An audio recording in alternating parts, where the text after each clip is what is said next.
जय महाराष्ट्र. ज्यांनी ज्यांनी आज पुरस्कार जिंकलेले आहेत, ज्यांचा सन्मान झालेला आहे, त्यांचं सर्वांचंच मी अभिनंदन करतो. व्हॉइस ऑफ मीडिया या संस्थेला देखील शुभेच्छा देतो. मला वाटतं आज आपण ज्या सगळ्या लोकांचा इथे सन्मान करत आहोत, दोन्ही बाजू आहेत. म्हणजे एक अर्थात जी व्हॉइस ऑफ मीडिया नावाची संस्था आहे ते बळकट करणारे लोक, वाढवणारे लोक, आणि दुसऱ्या बाजूला पॉझिटिव्ह जर्नलिझम हे जे करत असतात त्यांचा आपण सन्मान करतो. मला वाटतं नागपूरमध्ये आपली भेट झाली आणि आपला हा जो कॉन्सेप्ट आहे तो आपण सांगत होतात. आणि मग काल परवाकडे मला वाटतं 26 तारखेलाच आपलं जेव्हा अधिवेशन होतं तेव्हा देखील आपली भेट झाली. आणि आपण मला सांगितलं की गेल्या 3 वर्षांमध्ये आपण साधारणपणे महाराष्ट्रात तर आहातच, देशभरात तर आहातच, पण इतर 22 देशांमध्ये आपण आपले पंख पसरलेले आहेत. आपली नोंद तिथे सगळ्यांनी घेतलेली आहे. आणि मी तेव्हा आपल्याला सांगितलं की आपण थोडे हळू चालत आहात. काही काही लोक असे जे 3 महिन्यात 33 देशांमध्ये पोहोचतात आणि त्यांची नोंद घेतली जाते. पण ती असो, ती चुकीच्या गोष्टीसाठी होती, गद्दारीसाठी होती. आपली जी नोंद घेतलेली आहे आणि आपली जी संस्था आहे ती फार एक महत्त्वाची आहे. आणि एक लोकशाहीचा आता चौथा स्तंभ नाही तर आपल्या देशात जी परिस्थिती राहिलेली उभी राहिलेली आहे, कदाचित न्यायव्यवस्थेसोबत तेवढाच महत्त्वाचा स्तंभ आता आपला मीडिया झालेला आहे. व्हॉइस ऑफ मीडिया जेव्हा आपण बोलतो तेव्हा अर्थात मीडियाचा आवाज, आणि हा व्हॉइस ऑफ मीडिया म्हणजे नक्की कोण आहे, काय आहे, कशासाठी आहे, ह्याच्यावर आपण विचार करणं गरजेचं आहे. आज खरोखर व्हॉइस ऑफ मीडिया म्हणजे सहसा मी जेव्हा पाहत आलेलो आहे, माझे आजोबा देखील पत्रकार होते. सामना पेपर अर्थात आम्ही पाहतो म्हणून माझ्या वडिलांसोबत देखील मी सामन्यात अनेक वेळा गेलेलो आहे. संजय राऊत साहेबांसोबत चर्चा झालेल्या आहेत. अनेक वेगळ्या जे पत्रकार असतात त्यांच्यासोबत चर्चा होते. आणि व्हॉइस ऑफ मीडिया जेव्हा आपण बोलत असतो तेव्हा नुसतं मीडियाचा आवाज म्हणजे जो पत्रकार असतो किंवा आपण जेव्हा पत्रकार म्हणून काहीतरी लिहितो हे एवढंच नसतं, तर आपण ज्या समाजातून येतो पुढे, जो समाजाचा आपल्या आजूबाजूला असतो, की जी परिस्थिती आपल्या आजूबाजूला असते ती परिस्थितीचा आरसा सरकारला दाखवणं किंवा योग्य संस्थेला दाखवणं हा व्हॉइस ऑफ मीडिया खरोखर आहे.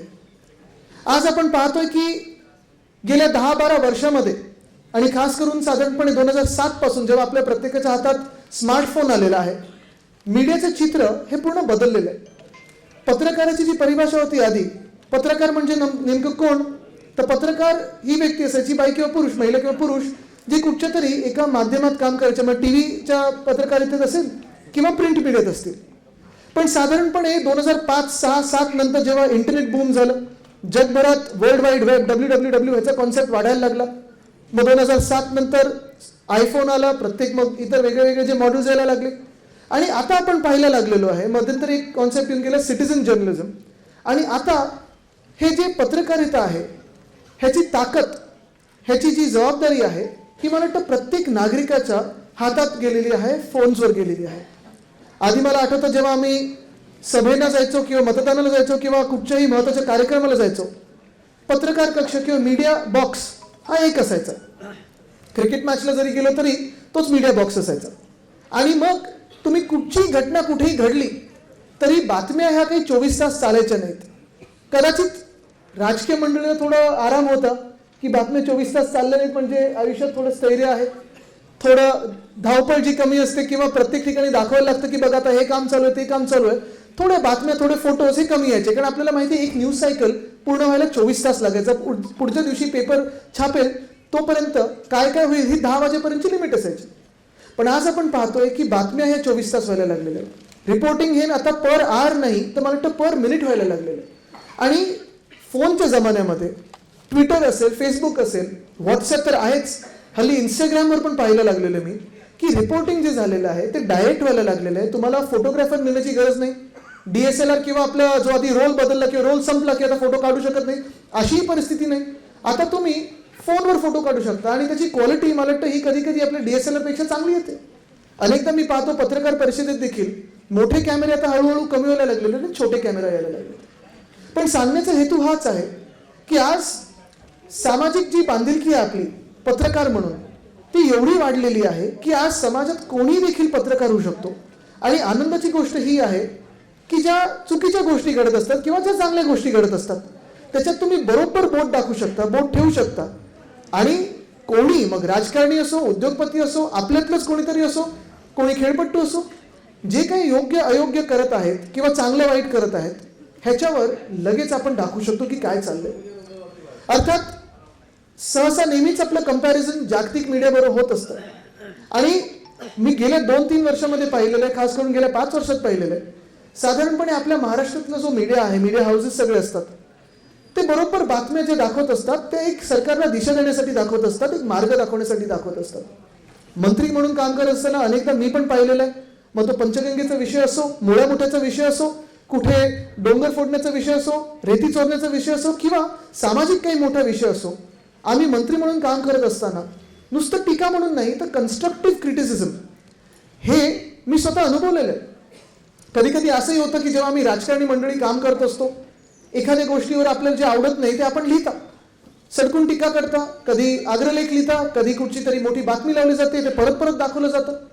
पण ह्याच्यात आपण पण आणि आम्ही पण, आमची देखील एवढीच जबाबदारी आहे की दोन्ही बाजूनी समजून घेतलं पाहिजे की आपण काम करत असताना जे काही चूक घडली असेल किंवा काही जे चांगलं असेल ह्याच्यातून चुकीतून चांगलं काही आपण बदलू शकतो का आणि करू शकतो का, आणि जे काही चांगलं असेल त्याच्यातून अधिक चांगलं काही करू शकतो का, हे आम्ही देखील तेवढंच ओळखून पुढे निघालो पाहिजे. मी खूप वेळा आपल्याकडून फीडबॅक घेत असतो, जे पत्रकार सहसा माझ्या टचमध्ये असतात, कारण आज बातम्या ह्या आम्ही राजकीय वातावरणातून घेत असतो. आमचा फीडबॅक मेकॅनिझम एक असतो, म्हणजे पदाधिकारी असतात, ग्राउंड लेवलपर्यंत असतात. पण हे सगळं करत असताना सगळ्यात एक चांगली बातमी किंवा एखादी काय म्हणू शकतो आपण बरोबर जी बातमी असते कानावर पोचते, काही काही गोष्टी आपल्या जे समोर दिसत नाहीत ते आपल्याकडून येत असतात. आणि म्हणून सरकार कोणाचंही असलं तरी आज प्रश्न विचारणं, प्रश्न मांडणं, विचारणं एक गोष्ट झालीच, म्हणजे पत्रकार परिषदेत आपण प्रश्न विचारत असतो. पण पत्रकार परिषद झाल्यानंतर तो प्रश्न मांडणं किंवा आमच्याकडून मांडून घेणं किंवा सोडवून घेणं, मला वाटतं ही जबाबदारी आज फार मोठी आलेली आहे. आणि ती आज नुसतं व्हॉइस ऑफ मीडिया म्हणून संस्थेवर तर आहेच, प्रत्येक पत्रकारावर आहे, पण आज प्रत्येक नागरिकावर आलेली आहे. आणि जेव्हा नागरिकच पत्रकार होत चाललेले आहेत, जेव्हा नागरिकच रिपोर्ट करत असतात, आता मी काल परवाकडेच आपण पाहिलं असेल, एक अंधेरीमध्ये गोखली पूल नावाचा एक पूल आहे. आज होणार उद्घाटन, उद्या होणार उद्घाटन, आज होणार उद्घाटन, उद्या होणार उद्घाटन, होत होत होत पूर्ण एक आठवडा झाला, तो पूल तसाचा तसा तयार पडलेला आहे, पण उद्घाटन काही होईना. मग एक ट्विट केल्यानंतर मीडियाने ते पिकअप केलं आणि ते एवढं प्रेशर झालेलं आहे की आज पालकमंत्री महोदयांना दोघांनाही तिथे जाऊन त्याचं उद्घाटन 24 तासात करायला लागतं. ही जर्नलिझमची ताकद आहे. पण ही ताकद आपण कशी चॅनलाइज करतो, मला वाटतं हे आज आपल्या माध्यमातून फार चांगलं कळत आहे. कारण व्हॉइस ऑफ मीडियामध्ये जेव्हा आपण पॉझिटिव्ह जर्नलिझमबद्दल बोलतो तेव्हा पॉझिटिव्ह जर्नलिझमचा अर्थ मी एवढा नाही घेत की नुसतं काही चांगल्या बातम्या दाखवण्याचा किंवा काही चांगलं घडलं त्याच्यावर पॉझिटिव्ह बोलण्याचं. पण समाजात काही चुकीचं होत असेल, काही अजूनही अशा परंपरा असतील ज्याचा आपण निषेध केला पाहिजे, मोडल्या पाहिजेत, बदलल्या पाहिजेत, काही सरकारी पद्धती अशा असतील ज्याचा आपण निषेध केला पाहिजे, बदलल्या पाहिजेत, त्याच्यावर देखील निगेटिव्ह बातमी देखील निगेटिव्हमधून कन्स्ट्रक्टिव्हली चांगलं काही आपण करू शकतो का, समाजाची चांगली बांधिलकी करू शकतो का, राजकारणात तुम्ही काही सुधार आणू शकता का. कारण आम्ही देखील जसं आपण आहात पत्रकार म्हणून तसं आम्ही पण समाजाचे आरसे आहोत. अनेकदा मी पाहत असतो, म्हणजे प्रत्येक वेळी मी हे बोलत असतो की जेव्हा जेव्हा राजकारणात निवडणुका येतात आम्ही एक वचननामा काढत असतो, जाहीरनामा काही पक्ष काढतात, जसं बजेट असतं. आपलं अधिवेशन उद्या आहे, अर्थसंकल्प उद्या मांडला जाणार आहे. मला वाटतं एक आपण हे ठरवलं पाहिजे की ठीक आहे, राजकीय पक्ष 5 वर्षानंतर जो तुमचा वचननामा असेल, जर तुम्ही सरकारमध्ये बसलात, मंत्री म्हणून बसलात, तर तुम्ही आम्हाला पण रेट केलं पाहिजे की तुम्ही वचननाम्यातून किती गोष्टी करू शकलात.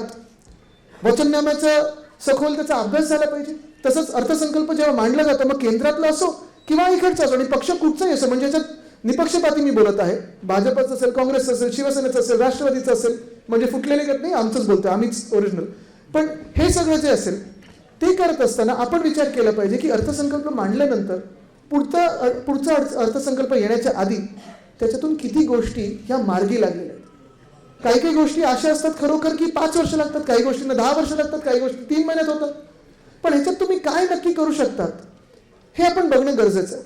आणि दुसरी गोष्ट म्हणजे प्रत्येक वेळी आपण पाहतो की प्रत्येक दशक ह्याच्या गरजा वेगळ्या असतात, परिस्थिती वेगळी असते. आपण खूप वेळा ऐकत असतो की भारत हा कृषीप्रधान देश आहे. आता आपण ऐकायला लागलोय की कृषीप्रधान देश आहेच, तरी देखील आपल्याला इंडस्ट्रियलायझेशन गरजेचं आहे. तरुण पिढी वाढत चाललेली आहे, मध्यम वर्ग मोठा होत चाललेला आहे. पण हे सगळं होत असताना ह्या परिस्थितीला आपण किती सूट होत आहोत, आपली बोलीभाषा त्यांना सूट होते की नाही, आपण खरोखर ह्या समाजाचा आवाज आपल्या आपल्या माध्यमातून उचलत आहोत की नाही, पण ह्याच्यावर देखील आपण एक मंथन केलं पाहिजे, विचार करणं गरजेचं आहे. आज जास्ती मला वेळ घ्यायचा नाही, पण 2-3 गोष्टी मला ज्या जाणवतात त्या खरोखर महत्त्वाच्या मी सांगू इच्छितो. एक तर माझ्या आजोबांनी मला नेहमी सांगितलं होतं की म्हणजे वंदनीय हिंदवी सम्राट बाळासाहेब ठाकरेंची एक सवय होती. त्यांना आपल्या सर्वांना माहिती आहे 6वीच्या पुढे काही शिकता आलं नाही, कारण तेवढी पैसे त्यांची फीसची ताकद नव्हती. पण तेव्हा शाळेतून काढल्यानंतर देखील त्यांनी काही वाचन थांबवलं नाही. आणि त्यांची एक सवय होती जी मी माझ्या वयाच्या 22व्या वर्षापर्यंत त्यांच्यासोबत असताना नेहमी पाहिलेली. मी शाळेत असल्यापासून 22व्या वर्षापर्यंत त्यांचा जो सहवास पाहिलेला आहे, मला जाणवलेला आहे. अनेकदा ते मला सांगायचे की आदित्य, भाषा ही तुम्ही वेगळ्या वेगळ्या शिकल्याच पाहिजेत. बोली भाषा आहे, मातृभाषा आहे आणि त्याचा आदर असायलाच पाहिजे, त्याला प्रायोरिटी आपण दिलीच पाहिजे. पण भाषांमध्ये देखील वेगळे वेगळे ॲक्सेंट्स असतात, वेगळे वेगळे टोन्स असतात, त्याच्यावर आपण प्रभुत्व घेतलं पाहिजे. हिंदी असेल, मराठी असेल, इंग्रजी, ह्या 3 भाषा तर आपल्या राज्यात आहेतच. पण मग आजूबाजूच्या राज्याची कुठची भाषा शिकू शकतो का? दुसऱ्या काही भाषांवर आपलं प्रभुत्व वाढू शकतो का? प्रभुत्व नाही तर नुसतं ओळख तरी असू शकते का? म्हणजे माझ्या शाळेत देखील मला त्यांनी सांगितलं होतं, आदित्य तू फ्रेंच शिकला पाहिजेस, कारण जगभरात काय चाललंय की ते भाषेतून तुम्हाला कळतं. आणि भाषा मला वाटतं कळण्यासाठी सगळ्यात मजबूत माध्यम ही पत्रकारिता आहे. जेव्हा आपण सकाळी पेपर वाचतो, त्यांचीच ही सवय होती की सकाळी पूजा वगैरे झाल्यानंतर ते प्रत्येक बातमी वाचायचे, प्रत्येक न्यूजपेपर वाचायचे. मग त्याच्यात त्यांना काही आवडलं किंवा त्यांना काही खटकत होतं किंवा त्यांना वाटत होतं ह्याच्यात काही बदल झाला पाहिजे, तर मग त्याला मार्किंग करायचे आणि मग त्यांच्या सेक्रेटरीकडून पुन्हा एकदा ते दुपारी किंवा संध्याकाळी वाचून घ्यायचे. मग त्यांची सवय अशी होती की त्या बातमीमध्ये काही सुधार करण्याची गोष्ट असेल, मग ते महापौरांसाठी असेल, माझ्यासाठी असेल, उद्धव साहेबांसाठी असेल, तर ते आम्हाला फाईल पाठवायचे. पण महत्त्वाची गोष्ट ही आहे की इंग्लिशमध्ये असेल, हिंदीमध्ये असेल किंवा मराठीमध्ये असेल, एखादा नवीन शब्द ते कुठचे त्यांनी वाचला की त्याचं मार्किंग करून ते बाजूला काढून ठेवायचं. मग त्याची डिक्शनरी असायची, त्या डिक्शनरीमधून तो शब्द, त्याचा अर्थ काय, कसा वापरू शकतो, त्याचा उच्चार कसा करायचा, मला वाटतं हे खूप महत्त्वाचं आहे. आणि परत मी सांगेन, त्यांचं पूर्ण जे इंग्लिशचं शिक्षण होतं ते नुसतं आपल्या न्यूजपेपर्समधून झालं, फक्त आणि फक्त बातम्यांमधून झालं. पण आपण पाहाल तर असं वाटणार नाही की त्या व्यक्तीला शाळा सोडायला लागली होती, तेही 6वीत. मला वाटतं ही ताकद आहे आपल्या जर्नलिझमची, ही ताकद आहे मीडियाची. आपले संस्कार, आपण रोज जे काही ऐकतो, बोलतो, वाचतो, आपला अवेअरनेस, कारण हल्ली आपण पाहत असाल फेक न्यूज खूप मोठं झालंय. व्हॉट्सॲप युनिव्हर्सिटी ही अशी युनिव्हर्सिटी झाली की काही लोकांनी त्याच्यात डॉक्टरेट घेतलेली आहे, पण खऱ्या बातम्या काही आपल्याकडे ह्या व्हॉट्सॲपमधून पोहोचत नाही. आणि त्यावेळेला आपल्या सकाळच्या न्यूजपेपरमधून असेल, वृत्तपत्रातून असेल किंवा मग बातम्यांमधून असेल, फॅक्ट चेकिंग, मला वाटतं ते जर आपण सुरू करू शकलात की ही बातमी होती, ह्या जिल्ह्यातून होती. अनेकदा दंगली घडवण्याचा प्रयत्न होतो, अनेकदा समाजात काही वेगळ्या वेगळ्या गोष्टी निर्माण करण्याचा प्रयत्न होतो, जिल्ह्यांमध्ये भांडणं असतील, धर्मांमध्ये भांडणं असतील, जातींमध्ये ते वेगळे निर्माण करण्याचा प्रयत्न होतो. हे मोडून काढून आपल्याला आपला देश कुठे न्यायचा आहे ह्याचा विचार करणं गरजेचं आहे. तर वाचन हे आपल्या माध्यमातूनच होतं. भाषा आमची जी सुधारते, विद्यार्थी म्हणून असो, तरुण मुलं म्हणून असो, किंवा मग राजकारणी म्हणून असो, किंवा समाजात जे प्रबोधन होतं ते पत्रकारितेतून होतं. आणि म्हणून आज मी खास करून इथे आलो आपलं अभिनंदन करायला. कारण व्हॉइस ऑफ मीडिया, ठीक आहे, आपण आज मोठी चर्चा होऊ शकते की व्हॉइस ऑफ मीडिया खरोखर आपल्या देशात कितपत ताकदवान आहे. जसं काही देशांमध्ये आपण पाहतो की प्रेसिडेंट ट्रम्प वगैरेंना सरळ विचारलं जातं की तुम्ही हे केलं, हे योग्य होतं की चूक होतं, तुम्ही असे का बोलता, तुम्ही हे केलं का. तशा पत्रकार परिषदा आपल्या केंद्र सरकारच्या किती होतात ह्याच्यावर पण प्रश्न आहे. पण आज बघा, सत्यमेव लाईव्ह चालू झाले बघा. पण मी बोलत असताना पोटतिडकीने एवढ्यासाठीच बोलतोय कारण हे केंद्र सरकार असेल किंवा कुठचे पक्ष असतील, सरकार असतात, ही 5 वर्षात येतात जातात. पण जसं रविवारी आपण लेख वाचत असतो, मग कॉफी ही घेणं बरं की वाईट, कोलेस्ट्रॉलसाठी चांगलं की चुकीचं, मग व्यायाम कसा करावा, ह्या सगळ्या लेखांमधून देखील समाज पुढे जाऊ शकतो. आणि म्हणून पुन्हा एकदा आपलं अभिनंदन करतोच, शुभेच्छा देतो. पण ही व्हॉइस ऑफ मीडिया जे आहे, जेवढं बळकट करत जाऊ तेवढी लोकशाही आपली मजबूत होत जाईल. कदाचित आपल्याला असं वाटेल लागतं की ठीक आहे, लोकशाही थोडी हळू असते, थोडी किओटिक असते, प्रत्येकाचे आवाज ऐकायला लागतात, प्रत्येक विचारधारेचे आपल्याला सगळ्यांना सोबत घ्यायला लागतं. पण हीच लोकशाही आहे ज्याच्यातून आपल्याला समाजाला सुखरूपपणे पुढे नेऊ शकतो. आणि लोकशाहीचं आज पुन्हा एकदा मी इथे सांगेन की जेवढं महत्त्वाची आज न्यायव्यवस्था आपल्या देशात झालेली आहे, कारण 2 स्तंभ तर आता आहेत की नाही मला माहीत नाही, पण न्यायव्यवस्थेचा एक स्तंभ आणि आज मीडियाचा हा स्तंभ हा खूप मोठा आणि मजबूत आणि महत्त्वाचा ठरत आहे. पुन्हा एकदा आपल्या सर्वांना शुभेच्छा देतो आणि तुर्तास इथे थांबतो. धन्यवाद. जय हिंद, जय महाराष्ट्र, वंदे मातरम.